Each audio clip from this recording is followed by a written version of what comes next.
Hi friends, welcome to our channel. Evening ஆனாலே இந்த பானை என்னை கூப்பிடுற மாதிரி இருக்கும். ஏன்னு சொன்னால் டீ வைக்கிறதுக்கு தான்.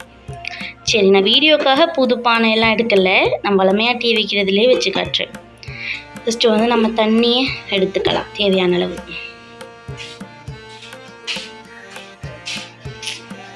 இங்கே பாருங்கள்,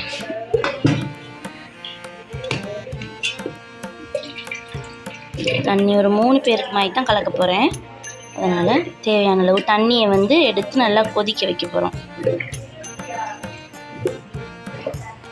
சரி காய்ஸ், பானை நிரம்பிட்டு இப்போ இதை அடுப்பில் கொதிக்க வைக்கலாம்.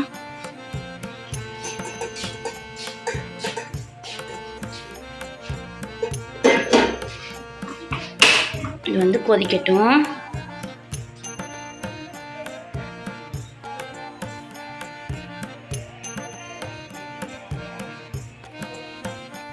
இந்த கிச்சன் என்ன ரொம்ப மிஸ் பண்ணிக்கும்னு நினைக்கிறேன். ஏன்னா நான் ஒரு 1 வீக்குக்கு மேலே மன்னாரில் இருந்தேன், உங்களுக்கே தெரியும், வீடியோவில் பார்த்துருப்பீங்க. இப்போ 2 டேஸ் ஆகுது, மறுபடியும் ஸ்டார்ட் பண்ணியாச்சு. சரி, இதில் தான் டீ ஊற்ற போகிறேன். நெஸ்காஃபி ஓகே, நெஸ்காஃபி இதில் தான் டீ ஊற்ற போகிறேன். சரி, ஊற்றலாமா? யாருக்கு கைஸ் இப்படி டீ வளர்ந்தெல்லாம் இப்படி ஒரு கூடைக்குள்ளே வைக்கிற பழக்கம் இருக்குது? நான் வீட்டில் நாங்கள் கப்பெல்லாம் பாவிக்க மாட்டோம். எங்களுக்குன்னு ஒரு சில்வர் ஜோக்கு அப்படி தான். வீடியோக்காக கப்பில் ஊற்றி காட்டுவோம். அதனால் நாங்கள் டீ குடிக்கிற வளர்ந்தாத்தையுமே இப்படி தான் ஒரு கூடைக்குள்ளே மூடி வைக்கிறது. எங்களுக்கு அது ஒரு துப்புரவு மாதிரி.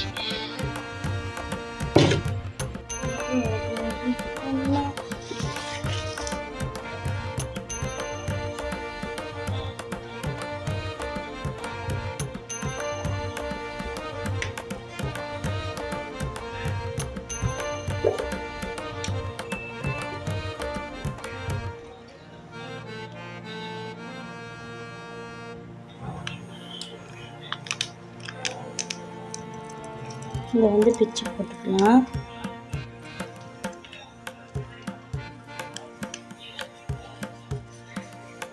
ரொம்ப வாசம், பிச்சுக்கிட்டே வாசமாக இருக்கு. இப்போ இது கூட நம்ம அங்கர்மா போட்டுக்க போகிறோம்.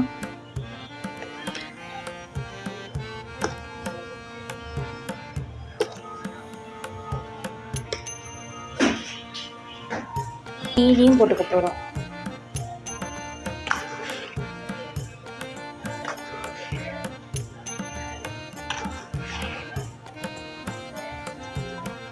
தண்ணி நல்லா கொதி வந்துருச்சு, ஊற்றிக்கலாம்.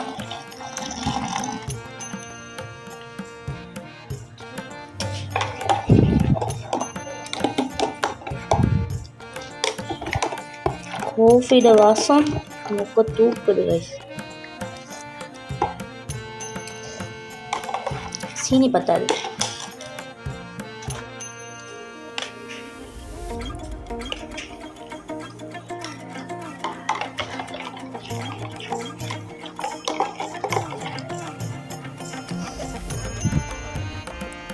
கொஞ்சமாக கசப்போடையும் கொஞ்சமாக இனிப்போடையும் செம்மையாக.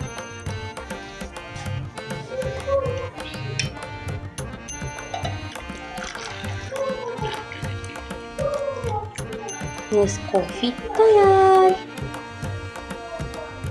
இது மட்டும் குடிக்க போகிறது இல்லை, முறுக்கு சாப்பிட போகிறோம். சின்ன வயசில் விரும்பி சாப்பிட்றது இப்பயும் அது ஃபேவரட். வெள்ளைப்பூடு முறுக்கு.